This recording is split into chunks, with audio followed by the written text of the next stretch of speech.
I don't even know where that positive characteristic comes from. I don't know. Maybe coming from that household in Hamilton, the 6 of us in one small little house, and growing up and being optimistic and ambitious and going after, not just the low-hanging fruit, but going after the coconuts and the bananas way up there. If I can go to sleep at the end of a long day with a big smile on my face, I don't know, that's greatness. Welcome to another installment of Behind Greatness by Inspire. It's Luciano here as your host. Also hosting a very long-time host. We'll get into that in a moment. Just want to remind the listener to please rate us if and when you get a chance, and also share with all your family and friends. And for those who feel inclined to donate, we are also a charity and we issue tax receipts. Feel free to visit us on our website. You can see where to donate, and that's behindgreatness.org. So as I mentioned, today we have a host. He's a longtime friend of Inspire as well. His name is Rick Campanelli. Let's go, Rick. I'm not going to read your bio. I'm going to improvise like you asked me to do, because your bio is long. Paraphrase? Yeah. We're going to try this. We're going to try it. I'll help you. I'm here for you. So what I did is I edited as a host. I edited all 17,000 paragraphs of this. Well, can I tell you, my old writer from ET Canada wrote that. I was a bit of a ghost writer on it, but he took the lead. So yeah, cut and paste. Wow. Well, ghostwriter or not, this is like a haunting one. Bad joke. Okay, let's try it. Hauntingly long. Yeah, I see where you're going. Yeah, I'm gonna try to make it short here because it's gonna be a feat. So Rick is a native of Hamilton, Ontario. Grew up in a working class family, youngest of 4 siblings. Attended school in St. Catharines and Brock University, where he earned a degree in physical education. He was introduced to the Canadian public viewers as the winner of Much Music's 1994 Much Temp contest. Originally, he was nicknamed the Temp, or famously Rick the Temp, and went on to become a video jockey, co-hosted Much On Demand, Much Music Countdown. Like, this is bringing me back, even reading this. Oh, man, you're bringing me back. Wow, the good old days. And the Much Music Radio Countdown. He then went on to ET Canada for 12 years until 2017.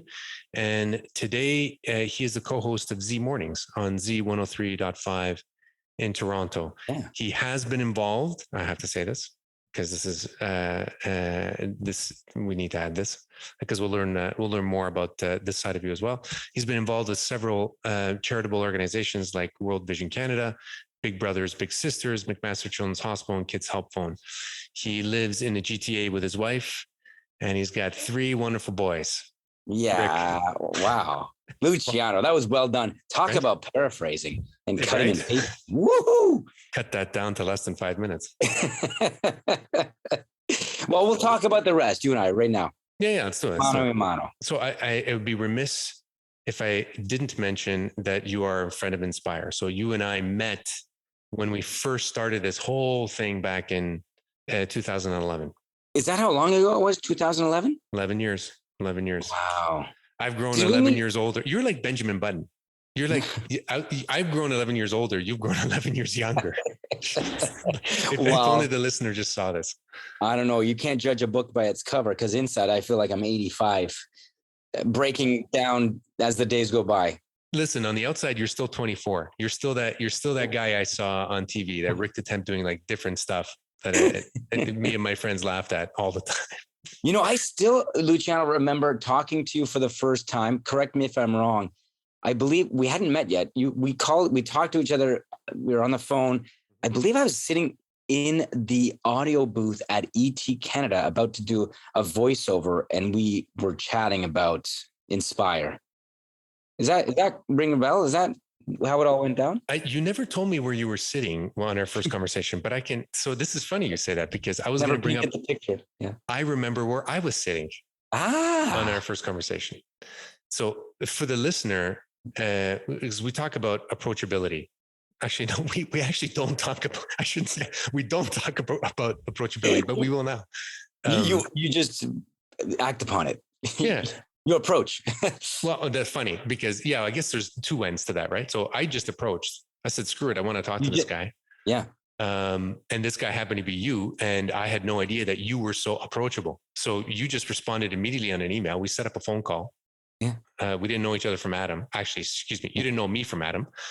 But I was sitting. Where were you sitting, by the way? I'm curious. I was in my car. Okay, you're in the and I was in the junction. So downtown, kind of downtown Toronto on the west side. Yeah. And I was going downtown, and you answered the phone, and I was at a red light, and then we just started talking. And you started kind of giving your tips and your hints on, how we could do things, because it was for our inaugural event, right? Yeah, said, yeah, right. This guy is like, he's giving me all his attention. So I gave respect to that. I parked the car on a side road. I forget the name of the side road, but if I go there, I'll remember it for sure. It was before Bluetooth, right? Because hands free. What was it? Yeah, speakerphone. I don't know. Yeah, 2011. I didn't have Bluetooth in that car. Yeah. Yeah. Interesting. Thank you for pulling over. The safety of everyone around you and yourself. Correct. Yeah, I did it for the safety. But it was, for the record, let's say I did it for the safety. It was good. It was a really good conversation. Yeah. It was like we had known each other for a while. The way we were speaking to each other, like, just a couple of buddies. And I really appreciated your tone. That's just the way you have to be. That's the way my parents taught me. My older siblings taught me, like, why put up walls? Why be pessimistic? Why, go down that negative road? Just if someone wants to talk to you, someone wants to approach you. And I found that out a lot at Much Music because, I was a fan. I was always a fan. Still am a fan of Much Music all those days. And just because I get this position now of being on air, people want to meet people that are on air. They want to pick your brains. They want to talk music when I was at Much Music. So I thought, why would I not give that person the time of day, talk to them about our passions? And with you, it was the same sort of thing. We were talking about this inaugural event. I was excited to be a part of it. I love inspiring and entertaining and being even if it's a blip on someone's path to their road to success, whatever it is, if I can help out, if I can give a little bit of something that's going to inspire them or get them going, why wouldn't I want to do that? I prayed for that when I was a kid back in high school, university, just hoping that someone would have that little thing that would boost me to that next level. And I did. I had a lot of mentors and a lot of people that I looked up to. Most of them were on Much Music at the time because I was big into music. But, just going back to that day and when we talked and being approachable, that's the only way I know how to be. Two things. One, just for the listener who's not Canadian, because we have a lot of non-Canadian listeners. Much Music is kind of it was kind of Canada's equivalent to MTV in the States. Yeah, I believe MTV started up years before Much. Much started up in 1984. I was introduced to it right away because I was a religious viewer of Much Music. I remember getting home from school and putting on Much Music. Yeah, so was I. When we were in our early teens, and then being the guy that got a chance, one of the Canadian kids that got a chance to work there. 10 years later in 94, winning this contest, not working there full time yet, winning a contest, getting my foot in the door. It didn't really all happen for me until I went on air in 96. But Much Music was the staple show. If you were into music back in the day, like MTV for an American kid, Much Music was the hottest ticket in town. That was the media mecca. Yeah. And everyone and their dog, it seemed like they were watching Much Music back in the day, before social media, before cell phones, before this, before that, when it was simple and it was just, you got your stations on your television, Much Music being one of them. I always tuned into, I believe it was 29 back in. I was going to say 28 for me. It was 28 for you, 29 for me. So yeah, it was the go-to. It was the go-to for pop culture and music and what the latest was. And I always tuned in for that. I always tuned in for the Much Music VJs and the videos, because the videos were such a cool thing back then, still are. But the VJs to me were the entertainers, were the ringleaders. They ran the show. Yeah, they were the personalities that drew you in and kept you there. Yeah. They were the constants. So you mentioned your parents. I want to go back to that because I had before I ask you the next question. I had the pleasure of meeting your parents. Yeah. Several times. I remember that at that first event. I remember my parents were there. My parents were so proud. They wanted to be part of everything I did. And I loved it. I brought it on, and I was so proud of them, and still proud of them. But go ahead. Sorry. Yeah, no, they're very real. So don't tell me sorry. Like, just this is what it is. It's a discussion, but they're very real. There are no errors about them, and it's not something. To be honest with you, it's not something I expected when I first met them. And when I did first meet them, I said, I get it now. I get it. Why this guy took the time, not knowing me, to just discuss things right off the bat. Like I said earlier, Lucia, I learned it all from my parents, and the way to be in life, the rights from wrongs, the way you have to treat people, respect people. It was my parents and it was my older siblings. Like you said, I'm the youngest of a 6-member family. I lost my mom, years ago, but now we're a 5-member family. But my mom's always with me, obviously, still to this day in my heart. And wherever I go, she's there watching over me. But I was very fortunate to have those 5 people in my life, because I don't know, I think it would have been a whole lot different if I didn't have those specific 5 people. You told them, and I didn't know this. You told the last time we chatted a few weeks ago, a month ago, whatever it was. You said that you told your family. So when you made it to the, so to speak, the spotlight, right, the media spotlight, when you were in your mid 20s, you said you had the, in my opinion, the frame of mind to check yourself. And you said you told your family to tell you if they think you ever change after you started your TV career. Yeah, because it is one of those worlds where you get involved with it. And I don't know, not me. People think you got to change in a way because now you're on television. Now you're in the public eye. But in reality, they're hiring you for you, who they learned about, who they met, who they were introduced to. That was me all those years ago. So, but you never know. You never know in this business. A lot of big egos out there.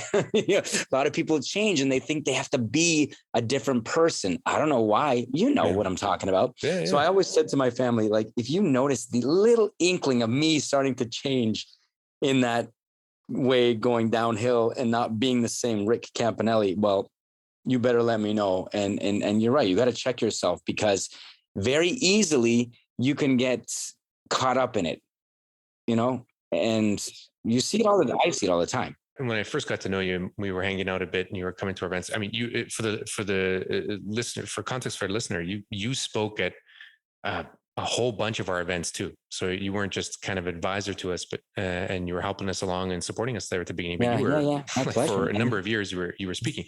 But I remember the first couple of years that we knew each other. I was just so surprised. I shouldn't say surprised. There was something I was surprised about. You get approached by everybody, and a lot of people from our generation, because they remember when they were kids, just slightly younger than you or your age, right? So we're only a few years apart. And you bring nostalgia to them, and people are just so happy. They want to see you. They just want to say hi to you. But what surprised me is how, that's the magic, Luciano. It's not me. It's the nostalgia that I bring. Yeah, you represent the nostalgia. It's true. You represent that nostalgia. But I have another thought on what you represent too. I have another thought. It occurred to me a couple of minutes ago. But what I was surprised at the beginning, at least, now I understand it's you. It's just the way you are. How accommodating you are to people who just, like, complete strangers who come up to you. Like, you shake their hand, you smile, you give them an affectionate word or two, and people expect it, people see it, and they don't ask for more. If it might not mean that much to me. I love meeting people. Don't get me wrong, but I'm sure it means a whole lot more to that person, because they were a viewer, because they watched Much Music, ET Canada, whatever it was. But I'm going to give everyone who approaches me the time of day. I'm not just going to, ignore and avoid and walk on by. I'm going to say hello. I'm going to answer their questions, because it puts me into a fantastic mood as well. Because the questions are, usually about the good old days, the magical times that we had at Much Music or ET. And I love talking about those stories. Sometimes, honestly, this just happened yesterday. I forget things so often because I guess I've gone through and been through so much. No word of a lie. I'm at this golf tournament yesterday for the music industry. Sorry, you forget things even with those glasses? Because those glasses look like you can look better on the inside of your head too. I need to be like, woohoo. Sorry, go ahead. I ran into someone that I hadn't seen in 21 years, 2001. And he goes, Rick, yeah, I remember meeting you for the first time. He's in the music industry now. And I was with a particular someone. He goes, and you were so nice to us. Coldplay was performing that night as at an I&I. I wasn't hosting it. I was just at Much Music in the afternoon doing video flow. And Luch, I didn't remember this story, to tell you the truth, because I'm always bringing people in and showing them around. And he was with Michael Imperioli. I don't remember Christopher Moltisanti. Yeah. I don't remember Luch. Yeah. I don't remember. Now, this was 21 years ago. When did The Sopranos start? Yeah, I think Imperioli around then, was it? Yeah, it was like 99, 2000. Yeah. How do I not remember that? Well, I mean, we did so much every day, every week, every month. Sometimes we had 2 bands that were coming into the Much Music environment, performing, interview. Sometimes we had 3. There was always so much action. You met so many people, and that obviously was just a little blip. And I said, you guys want to look around before Coldplay gets here? Come on in. I'll take you for a little tour. But that just happened yesterday. He reminded me about it. But I don't remember. That energy was palpable. I want to talk about that too. Oh, yeah. So the energy of there was an let's say that. So there was an openness in that program. It didn't feel like we were watching something. It felt like we were a part of it. Sounds cliche, but it didn't feel like, as teenagers and as people in our early 20s, even mid 20s, it felt like we were part of the experience, because you guys were emotional. When I say you guys, you and your colleagues, right? You were emotionally invested in the experience in those studios, those live studios, those interviews, those little clips or whatever. We brought the artists to the people. We brought and it was literally street level. Like your studio was on the street. Yeah. We opened up the windows and we brought the artists, whether it was Beyonce or awesome. Green Day or Spice Girls. And that's what the people, the fans, the viewers of Much Music wanted. And I don't remember anyone anywhere else in the world doing that as well as Much Music and Moses Leimer did it. With artists. Yeah. I think that was the key, right? With these big name artists. Yeah, John Travolta. All these big name people would come. And I was a fan just as much as the viewers were the fan. Yeah. But everyone that was hired who was working at Much Music was deep in it. We were so passionate about what we did, and we never wanted to leave the environment. Honest to God, we were always in the environment. That was our house. It was our home. But can you imagine? You're inviting Clooney or Ben Affleck or Jennifer Lopez to your home, and that's happening all the time. We were into it, man. We were into it, and it was a special place. It was a magical place to be a part of. It's great that you said that. Let's go back to the word magical. Right? What I want to do is I want to introduce the listener as well to the story of how and why you came to that opportunity on a national network, because you were coming out of university. You weren't sure, like you were an artistic type guy, but you weren't sure. You weren't sure. I wasn't sure. No, I wasn't sure. There were so many different avenues that I was ready to go down. I had applied to massage therapy school in Toronto. I was applying for little things here and there. Maybe teachers college was an avenue I was deciding upon, because all my older siblings are teachers, and are teachers. Mm-hmm. And then there was this contest at Much Music that, come on, I'm not going to win. I want to try to enter and see where I go with it. It took me a couple of years though. In 93 is when they started the contest. Yeah. The temp contest. I wrote on a sheet of paper why I would be the perfect temp. A sheet of paper. Didn't win. Of course I didn't win. Come on. Who's going to hire? So the next year I thought, well, I'm going to put a lot of energy and effort and time into my entry, because it was like a contest. It wasn't like a video submission audition. You know, you're not face to face with someone. This is a visual contest, 25 words or less to explain why I thought I would be the right fit for the Much Music Temp for 1994. And I remember shacking myself up in my parents' basement. I was at university, right in the middle of getting ready for final exams in April. They're in April. I'm trying to, I couldn't study for my exams. All my energy is invested in this entry to Much Music. It's my dream. It's my goal. So I spent 2 weeks in my parents' basement, airbrushing my creative entry. I minored in fine arts at university. And so I was always into art, still am. Major in phys ed, minor in fine arts. It's a weird combo, but yeah, I did don't it. think so. No, okay, cool. Talk about that too. Go ahead. but I dedicated myself and I committed myself to working on and creating the most amazing entry that Much Music would ever see. And I could end it right there because they saw it, and I'm not tooting my own horn or anything like that, but I knew you needed to put in the effort to create something that was going to stand out for them to realize, yeah, this could be the person that we want. What were those 25 words? Yeah. Okay. So I was trying to incorporate some of the shows on Much Music at the time into my saying. The first thing I did was come up with a saying, and I don't know if I can swear on this show here. You can say anything you want. You can say anything you want. You bleep it out if it gets too. Rather than wasting another summer on my ass watching you guys, I feel obligated to extend my energies and power, and so that was the start. I didn't want to waste another summer just watching Much Music. I wanted to be there working for Much Music. So my statement of 25 words exactly was rather than hold on, let me see if I can get this now. Yeah. Rather than outlying another summer on my facts, wedging you guys, I feel obligated to extend my power and help buzz around your electric environment. Huh. Well, I don't know if you caught it. You were a viewer, but so I incorporated like 8 to 10 shows, like Outlaws and Heroes. Buzz was the buzz clip. Environment was what we called the studio. Yeah. Electric from Electric Circus.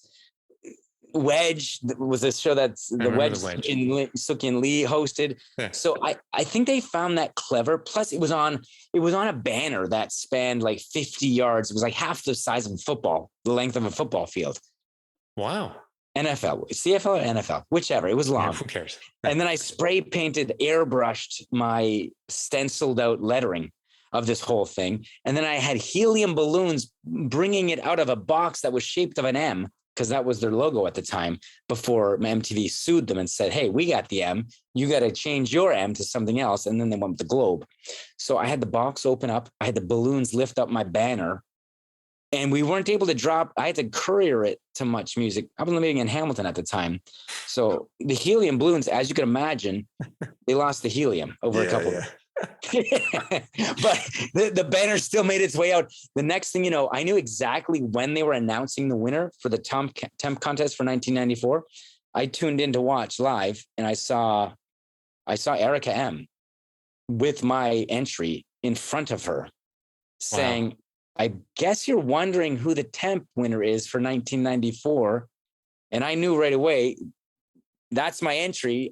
She's going to say, well, this little entry right here in front of me has won. We'll let you know who it is after the break. They're trying to call me, Luciano, at this time. They want to talk to me live. My dad was working nights at the time. He comes home and he likes to sleep during the day when he's working nights. He unplugs the phone from the jack. He unplugged the phone from the jack so he can sleep. He doesn't They want your never head got to a hold get of me. big right away. They never got a hold of me. And thank Hilarious. God, okay, this guy's not answering. We're going to go to the next entry. That wasn't their plan. They knew they wanted to go with me, but it just took a while for them to get in touch with me. That's all. Wow. But I remember sitting there with my older brother, Paul.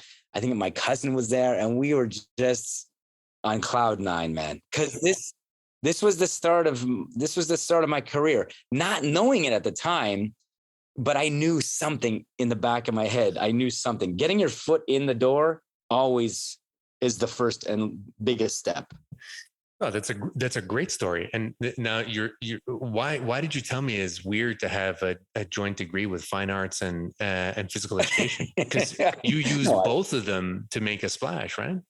Well, I am sports. so much into athletics, and I love sports, and I love fine arts, and I love performing arts. Yeah, I know it's Dude, not. you presented yourself. You word. presented yourself artistically on a football field. Like, come on. How was that weird? The problem is that not enough people did that, and you did. You know what? You're a pioneer. My approach to things wasn't what other people were doing ever. It was always what I need to do and what I have to do to get there. Well, okay. So a follow-up story. Let's stick to kind of that time frame, because I have something to comment after you share it. I hope you remember it. It's a story about a football. You were in an office. Yeah. So a year had passed since I won the Temp contest, and that was it. It was only supposed to last 2 months. The summer months of 1994. So July and August. At the end of August, Steve Anthony gave me a Glenn Campbell CD and said, "Thanks for all your help. See you later. It was good to know you." That's it. Is that it? No, that can't be it. So I'm on the phone with them. I get back to Hamilton. I don't want this to end. I had such an amazing 2 months at my dream, at this dream building, this dream place, which I watched as a kid, nonstop. So I was always bugging them every day. Is there anything I can do? Can I volunteer here? Can I help out there? What do you need help with today? They gave me a job that I could have done from my home in Hamilton. From my phone, I was checking in, because at the end of the year, they used to have these countdown shows, like the best video of the year. Yeah, I remember that. So I would call in glued to the TV on those countdowns. Oh, I was glued too, man. I love those shows, countdown shows. So I would call in to tally up all the people voting. So if that person voted for Green Day or that person voted for Boys to Men, I was taking a tally of all. This is work that we physically did back then before all these nice computers came along. And I did a pretty good job for them, I guess. They liked my work ethic. Well, that job was a stepping stone job to another job, which actually got me back into the building as the Much Music receptionist. So I was answering phones for all the higher ups, including Denise Donlin, who ran the show back in the day as the director of music programming. So one day, all good things must come to an end, right? And so the VJs at the time were getting a little up there and older, and it was time for them to leave. So I remember Steve Anthony. I remember he was leaving. It was his last day, and Steve Anthony was the guy that inspired me to become Rick the Temp, I guess you could say, because Steve and Master T and Erica and all of them at the time. These are all hosts of Much Music at the time. So Steve was leaving, and they were looking for another VJ to replace. You can't replace Steve Anthony, but to take over for Steve as a VJ when he leaves. And it required you to make demo tapes and visual a visual sort of like audition tape, I guess you can say, that the higher ups would need to see, since they want to see your personality and see, you got the musical knowledge. Do you have what it takes? So yeah, I would come up with some creative ways to get my demo tapes, and there were several, into the hands of the people that were going to make the decisions. I would get like a huge dictionary or a book, like a novel, and cut out the pages, put my demo tape. Now at the time we're talking like Betacam tapes, like VHS Betacam, like they're big things. I put it in the book, close the book, put it on Denise's on her desk in her office, and say, leave a note saying, you got to read chapter 3. I hear it's pretty good. she would open chapter 3. There would be my demo tape. Well, another way, was with a football. I cut the football, slid in my demo tape, and I remember throwing at this football. It was a very casual environment. It's much music. It's the whole sex, drugs, and rock and roll approach. It was very laid back. We weren't in suits and ties, and it wasn't briefcases. So it was all rock and roll, minus the sex and drugs, of course. But I remember throwing her this football one day in the hall, and it's like, Rick, what is she? And I go, yeah. Try to open that football up and see if you can. And these were just creative ways, but you had to do that in order to get them to stop and really take a look at who you were. Mm-hmm. It's before I'm talking mid 90s. So this is a long time ago, like close to 30 years ago. And you had to be as vivid and charismatic as you could, especially if you wanted to say playful. I would say playful as well. And very playful, very playful, very, very, approachable is a good word too. Like, but you also had to know your music, man. You had to, like, the first step was getting an interview with Denise Donlin or with the higher ups. Once you got a foot in the door, because everyone wanted the job, Luciano, back. Everybody, anybody could have been a VJ. So did you got her attention through that note in the football? Yeah. Through the note in the football, through the demo tape that she ended up watching that was in the football, in that book. These were my demo tape. This was showing off my personality and my knowledge of music. And then that just led to, interviews with her, with Moses Neimer. He was the last one. If you passed everybody else, Moses, it was his show back in the day. He ran everything, Much, City TV, Bravo, it's his. So anyway, he was the last guy, the last veto guy, I guess you could say, last yes man. If he said yes, you're smooth sailing. And he said yes. And you became Rick the Temp forever. Yeah, no longer just temporary, which was a good handle. It still is to this day. It's a fun handle, but it was a permanent signing of that contract, and I'll never forget that day. And I was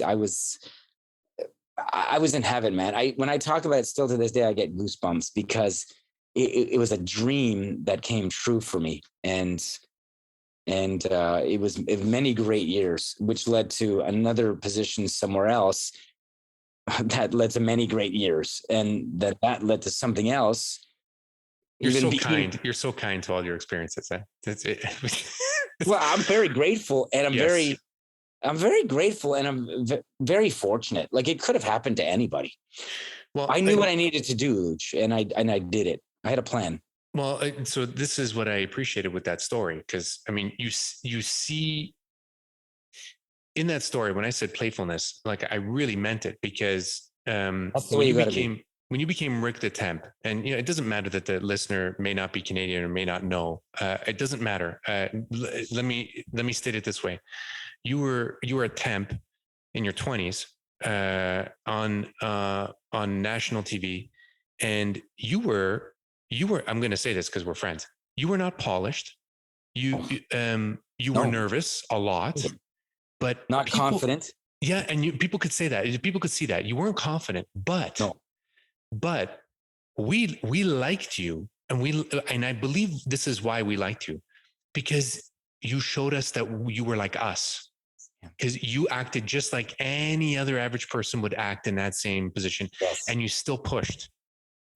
And then when I got to know you, I realized, holy smokes, the guy behind this, the guy making the decisions, the guy wanting to do this, who's driven, is throwing footballs to make sure that they influence people. Like, so when we talk about the word magical, outside the box. Yeah. Well, yeah. But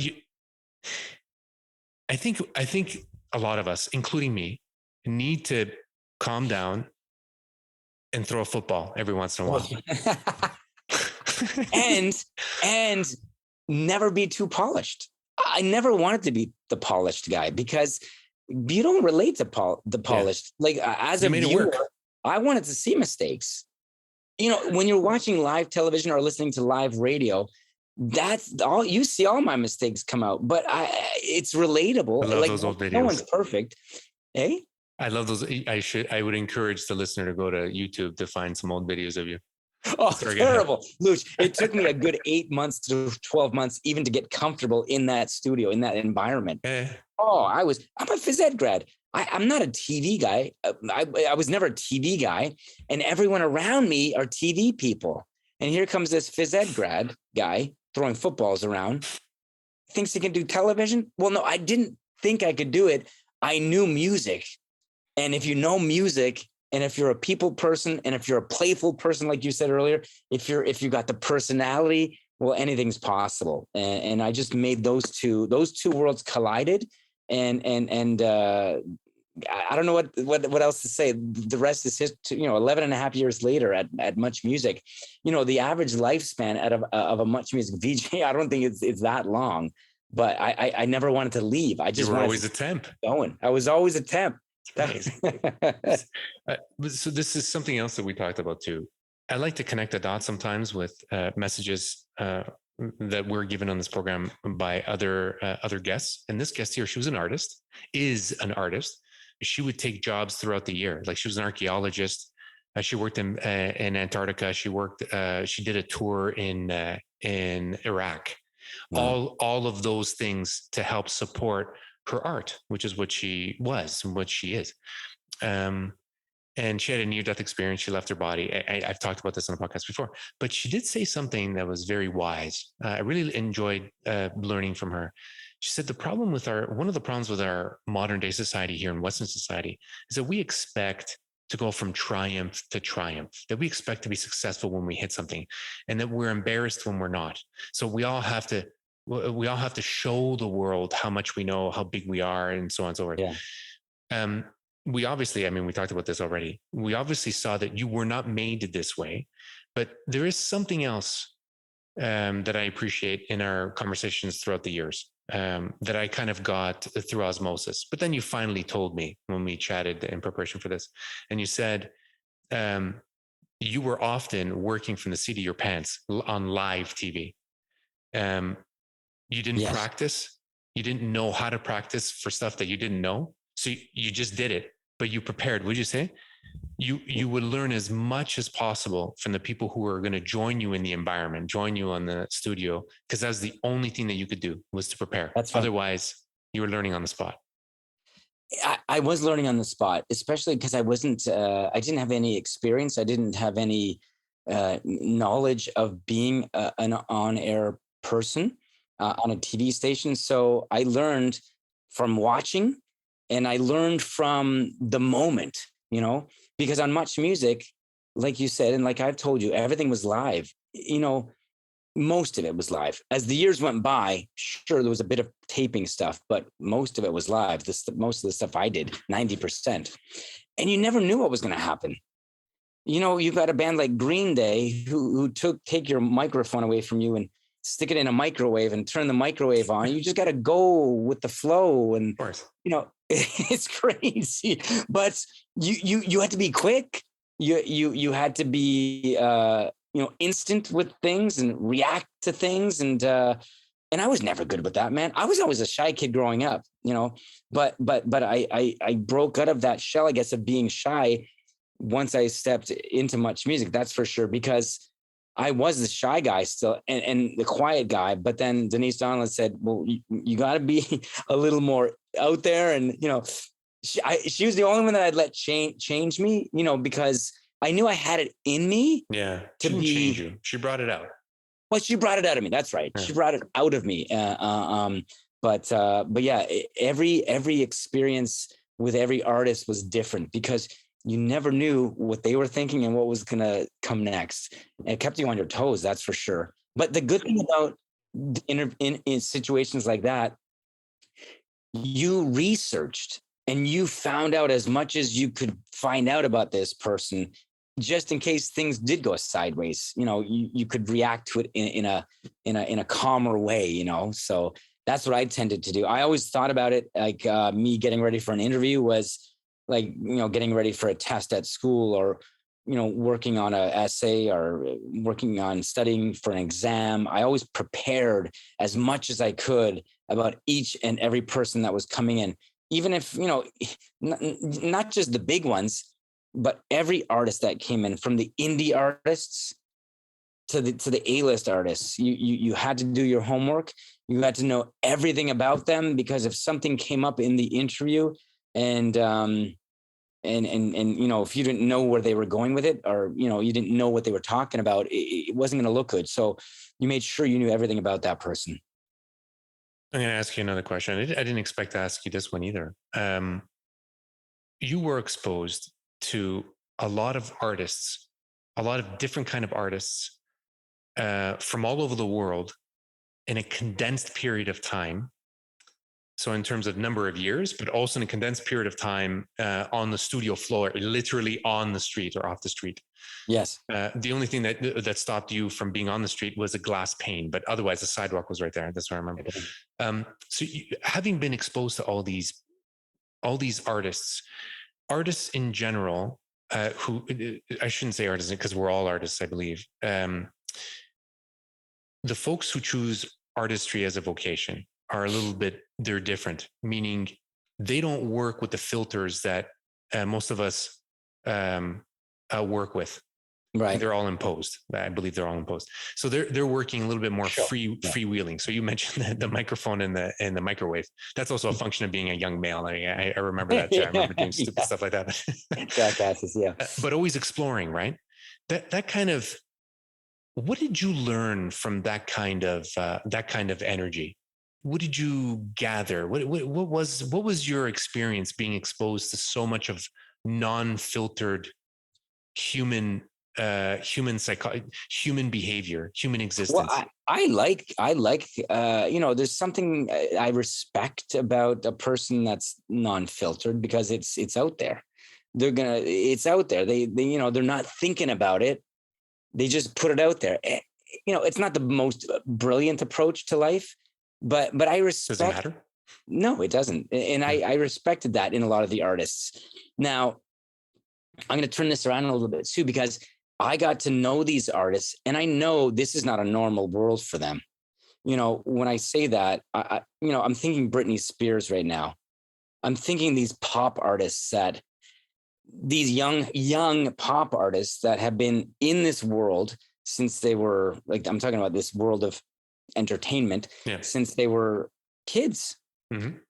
That's all they know. You and we've come from somewhat of a normal upbringing. We didn't have to go to this studio, to that studio. Yeah. We didn't have to fly across over here to go to perform over there. These people, in a way, I think they got robbed from a childhood. I think they're not. They never experienced what you and I experienced, as I say, normal. But you know what I mean. Like, let me interrupt. At one point, you were throwing Christmas trees out of a window from your building there on air. Yeah. So I wasn't doing that. But go on. Off the roof. Yeah, off the roof. Yeah. Sorry. Go ahead. But I'm just. I don't know what I'm trying to say here, but I could tell the difference between myself, and I knew who I was, and someone that was coming in to put on a show to sell records. Like, do you know what I'm saying? Mm-hmm. I could see the difference. I'm sure a lot of people can see the difference, and they know, like, sometimes it's all an act. Sometimes it's all an act. And I met a lot of those people who were performers, actors, to sell records, to sell concert tickets. But listen, they had fun nevertheless, whatever approach they took. Like, we had fun as VJs throwing trees off the roof of our building. But you got to meet a lot of people that were on solid ground, planted on solid ground, and they had a good head on their shoulders. And then you got to meet a lot of people quite the opposite, who I would never want to live a life like that. But that's just me. What are the things that are most important to you? Well, family is number one. Like, I as the older I get and you start losing members of your family, you just want to be around your family. and do things with your family. Before my mom passed, I was so into experiencing things with my parents. They're the older generation. They're gonna go before you. So I wanted to take them on every trip that I got assigned. I wanted to invite them to every event that I got to participate in. I wanted them to live this sort of life where not all of us get to live. Like, I got an assignment to go to Monte Carlo to be part of the World Music Awards. My parents aren't going to get that same invite. Well, I'm going to invite them indirectly. Sure. I want them to be there to experience it all. When are they ever going to get a chance like that? So I didn't want to be the only one, only Campanelli experiencing it. I wanted my family members to experience it. And sometimes my older siblings came along, but mostly my parents. So the number one thing in my life is my family. My wife, Angie, my 3 boys, my dad, my 3 older siblings, their spouses, my 1 niece, my nephews, family, man, family. Of course, friends can get thrown into that category as well. And then, health. I want to be healthy enough to be able to provide for my family as I get older. As they get older, they're going to need a lot of assistance, and I want to be there to be that person to assist them. So family and health. To tell you the truth, when I was in my mid-20s at Much Music, there were different priorities. And that's just the way it goes in life. When you're younger, you're not thinking the way you are when you're older. Mm-hmm. I'm 52 now. And if I lost my job again tomorrow, wouldn't bother me all that much. As long as I had my family, I'd be okay. Diane Hennessy was on the podcast. She's a psychiatrist, parapsychiatrist, scientist, and many things. But she gave a small lesson what she learned from her dad, and we talked about it very briefly at the end of the discussion. And one of those 2 lessons she learned from her dad was not caring what other people thought of them. Yeah. I've seen that Brilliant. with you. I've seen that with you. Well, it's different because at first, when you're first trying to get hired for that job all those years ago as a temp, it's different. It's totally different because you want people to be happy with what you have to offer. You want them to hire you for the job. So you're impressing nonstop. You're trying to impress left, right, and center nonstop. You're ambitious. You want to be that guy. As the years go by, I don't know whether it's a little bit of me being jaded, not jaded, but, experienced, going around the block a few times.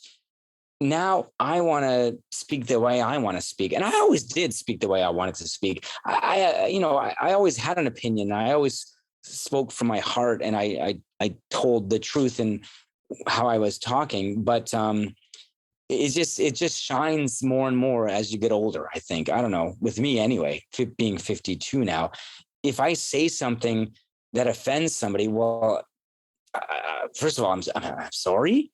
And then second of all, well, that's just me. What are you going to do? We only live once. My dad said it the best. My dad's had the best quotes. I remember saying one at the first Inspire event that we did, two quotes of his that I live by.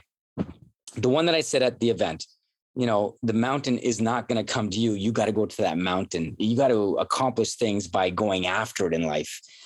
And that second thing he said, and I don't know if I told you this one yet, but he says, we only live once, but once is plenty. Once is all we need to live if you do it the right way and live the way you want to live. And I'm living the way I want to live right now. I'm doing what I want to do. I'm happy. I say what I want to say. I don't offend too many people because what I have to say isn't like what Sid Vicious had to say back in the 70s. I'm a happy-go-lucky, very positive, very optimistic guy. So what am I going to say that's going to offend? I don't know. Well, last question, Rick. Yeah. I think you've already answered it, but what's greatness to you? Greatness is going to sleep with a smile on your face and knowing you're going to wake up with that same smile, and just being as positive. I don't even know where that positive characteristic comes from. I don't know. Maybe coming from that household in Hamilton, the six of us in one small little house, and growing up and being optimistic and ambitious and going after, not just the low hanging fruit, but going after the coconuts and the bananas way up there. If I can go to sleep at the end of a long day with a big smile on my face, I don't know. That's greatness. I don't know. What else do you need in life? Because that smile represents greatness, success, happiness, love. It represents so many things. Just that one little smile. I don't know. Keep throwing that football, Rick. Keep throwing up. My passing, my arm isn't as good as it used to be. The rotator cuff injuries over the years. If you smile at the pain, it'll go away. You smile, baby. Smile. Just smile. Didn't Nat King Cole sing about smiling? He did. I'm not even going to try it. Yeah. Singing, not the smiling part. Yeah, you Rick, got the smiling down. Dude, 11 years. We're finally here. Thank you, man. Yeah, man. We finally did it. You know what? In a way, it feels like it's been 21 years, a lot longer. You know what I'm saying? Like, in a way, I felt like I've known you my whole life, Luciano. But I guess that's what good friendships represent, like that, right? That's awesome. That's awesome. You're awesome, Rick. Oh, you're awesome, Luciano. Thanks for doing this, man. It was a fun time. And I still want you to get on those drums behind you there. No, can't do. I'm going to stop recording right now. Ran out of time, eh? Yep. Hey, it's Enrico Colantoni here, actor, director, and dedicated napper. Like what you heard today, there's more to come. Make sure to subscribe to Behind Greatness and learn about our live events at inspirenorth.com. You'll also find links to our social media right on our website, so be sure to give us a like and follow. Until next time, stay inspired.